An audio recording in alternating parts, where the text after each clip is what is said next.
Assalaamu calaykum dhammaan dhalinyarada halkan ku saaxiibnay oo soo dhawaada meel walba adduunka inaad ku jirtaan kusoo dhawaada muuqaal cusub. Muuqaalkeeni maanta wuxuu ku saabsan yahay eFootball 2025. Sidaad arkaysaanba eFootball sida update loogu dirayba dhalinyaro badan oo ka cawanaysa oo baaswirka uu qaldan yahay oo dhahayo oo markaasi shaxdoodana aysan u kacaynin ayaa markaasi ila soo hadlay oo saaxiib muuqaal ka soo sameeyso dheh aad u mahadsantiin maadaama aad markaasi soo dalbateen muuqaal aan idin soo sameeyo. Horta eFootball-kan sida update loogu dirayba shax walbo markii la geliyo wuxuu ku leeyahay baaswirkaaga wuu qaldan yahay ama gmail-kaaga wuu qaldan yahay sidaa hadda shaashada uga jeedaba. Marka maanta waxaan rabnaa inaan isla xalino oo aan markaasi shaxdeena dib u kacsano.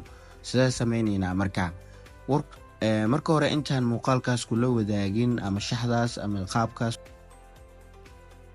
marka hore inta aan kula wadaagin qaabka aad iskaga xalin lahayd dhibaatadaas waxaan si naxariis leh kaaga codsanaa inaad YouTube ka subscribe ii saarto markaasina like muuqaalka inoogu qurxiso si aan dhiirigelin ugu noqoto. Okay, aad u mahadsantiin intaas haddii aad noo samaysay. Horta qaabab badan oo loo xalin karo ayaa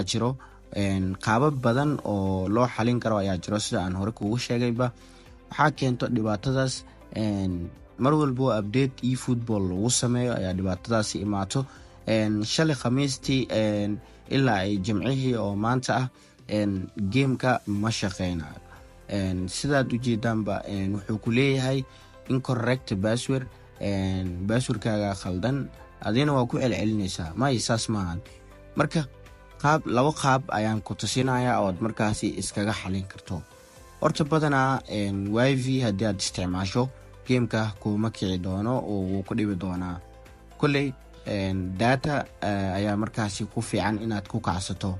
Okay, marka waxaa sameynay horta qaabka koowaad waxaa waaye gameka ayaad clear dhehaysaa oo wixii oo aad soo isticmaalaysay oo dhan waa iska daleedaysaa oo waxaad leedahay clear oo culeyskii iyo wixii dhan ka qaaday. Markaa ka qaado kadib taleefankaaga ayaad damine kadib waa daare gameka ayaa tuure oo ma daleedaysid laakiin gameka aad isticmaalaysay ayaad ka wada baxaysaa saa ka wado kulli waa fahmaysaane. Markaa sidaas samayso kadib Chrome-kaagana asina clear ayaad dhehaysaa oo wixii oo virus iyo waxa ku jiro dhan waa iska daleedaysaa. Okay, marka si toos ayaad markaasi u kacsanaysaa.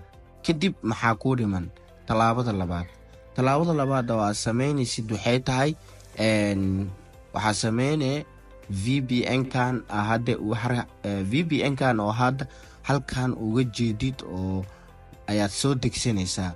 VPN-kan magaciisa waxaa la yiraahdaa VPN ayaa la yiraahdaa waa soo degsanaysaa. Marka VPN-kan wuxuu ka caawinayaa in aad si fudud aad markaasi eFootball-kaaga ama shaxdaada u kacsato. Okay, marka soo degsato kadib waxaad saaranaysaa Korea ayaad saaranaysaa kadib gameka ayaad ku soo laabanaysaa. Gameka markaa ku soo laabato gmail-kaaga iyo passwordkaaga ayaa si toos ah u gelinaysaa. Markaa u geliso gmail-kaaga iyo passwordkaaga si toos ah u geliso wuu ka ogolaan doonaa oo shaxdaadii ayaa dib u soo celin doontaa insha Allah haddii Ilaahay raali ka noqdo.